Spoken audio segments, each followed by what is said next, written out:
Ta ló sọ wípé business center ní gbogbo ìjọ rìdíìmù ti bàbá Adeboye tó wà káàkiri ilẹ̀ Nàìjíríà tó pọ̀ jàǹtìrẹrẹ? Ta ló sọ̀rọ̀ yìí gangan? Báwo lọ̀rọ̀ yìí ṣe jáde? Kí ló fà á? Ẹ wò kàn kí sẹ́sẹ̀ ràgó o. Ṣé ọ̀rọ̀ spirituality ni àbí religiosity? Lóòótọ́ bí ṣọ́ọ̀ṣì bá pọ̀ káàkiri á máa rọrùn fáwọn èèyàn láti lọ. Ṣùgbọ́n kí ló dé táwọn kan pè ní business center? Kí ni àgbà lọ́ọ̀yà Femi Falana sọ lórí ọ̀rọ̀ yìí? Báwo ló ṣe kàn wọ́n gangan? Ẹ wò nǹkan kí sẹ́sẹ̀ ràgó o. Tá a bá ń sọ̀rọ̀ spirituality, báwo ló ṣe yàtọ̀ sí religiosity? Bá a bá ń sọ̀rọ̀ spirituality, ṣé ó yẹ kí ṣọ́ọ̀ṣì pọ̀ ni? Ṣé bí ṣọ́ọ̀ṣì bá pọ̀ nǹkan tó máa jẹ́ káwọn èèyàn spiritual nìyẹn? Ẹ wò ẹ gbọ́ ẹ̀kúnrẹ́rẹ́ ọ̀rọ̀ nínú fọ́nrán yìí.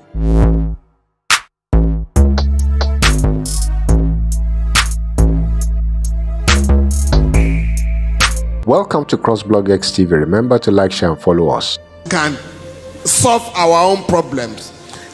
Fela sang about religion, and this is very important because I was just reading Pastor Adeboye, who has just said that he wants to establish more churches so that everybody can have a church within a walking distance. Now, Fela sang about religion and the danger of religiosity as opposed to spirituality. Now, Akadina Okoye has just given a beautiful reply this morning that what Adeboye is talking about are business centers, not religious institutions. Can solve our own problems.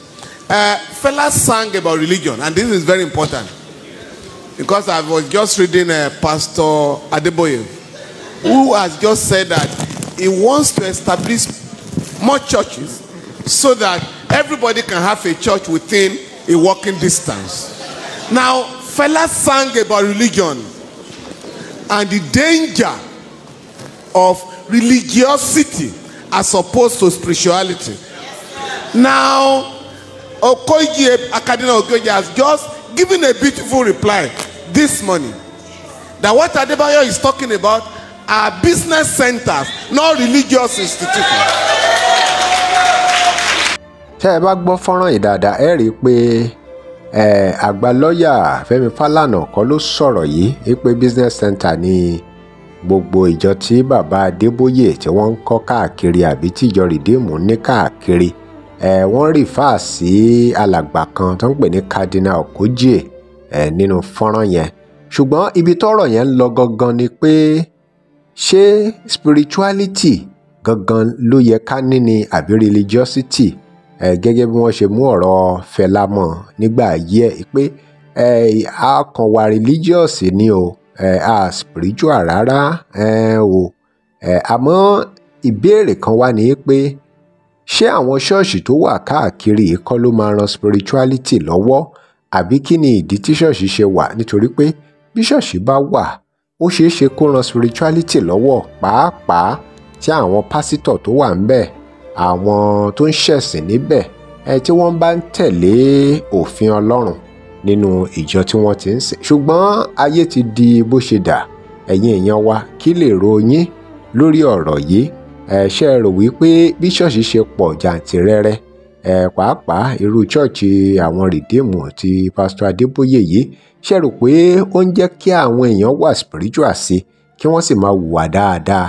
Tá bá tiẹ̀ ń wò gbogbo ẹ̀sìn pátápátá tó wà lórílẹ̀‐èdè Nàìjíríà, ǹjẹ́ wọ́n ti ń ran ìdàgbàsókè Nàìjíríà lọ́wọ́? Ẹ̀yin èèyàn wa, ọ̀rọ̀ rẹ o, ó kù sọ́wọ́ yín. Ẹ bá a dá sí i, kí lè ro yín? Ẹ drop comment here. Remember to like, share and follow us. Thanks for watching. A lọ fún ìpolówó ọjà pé WhatsApp number page. Tẹ́ ẹ bá lè rí àmì ṣe gbogbo ogun tó lóhùn ní gbọ́ tó lóhùn ní gbà lórí ayé yín, iná agbára Ọlọ́run máa jó dànù. Kí lè nǹkan tẹ́ ń là kọjá tó dàbí pé ẹ ti wá ọ̀nà àbáyọ ṣùgbọ́n tí ẹ ti rí ọ̀nà àbáyọ? Ẹ ti pàdé wòlíì yín ló fà, ṣùgbọ́n arán mi sí ọ lónìí dádì, arán mi sí ọ lónìí mọ́mì. Olúwa lòun fẹ́ ṣe nǹkan ńlá nínú ayé yín. Olúwa sọ wípé gbogbo tẹ́ ń là kọjá yín òun fẹ́ fi òpin sí.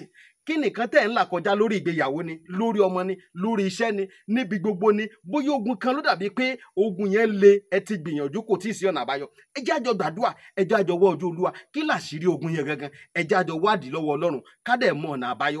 Ẹ̀rọ ìbánisọ̀rọ̀ tẹ́ fi pè mí fún àdúrà àti ọ̀nà àbáyọ òun náà ni +234 70 25 47 5427 +234 70 25 47 5427. Bẹ́ẹ̀ ṣe ń pè mí fún àdúrà lórúkọ Jésù ẹ máa rí ìyanu.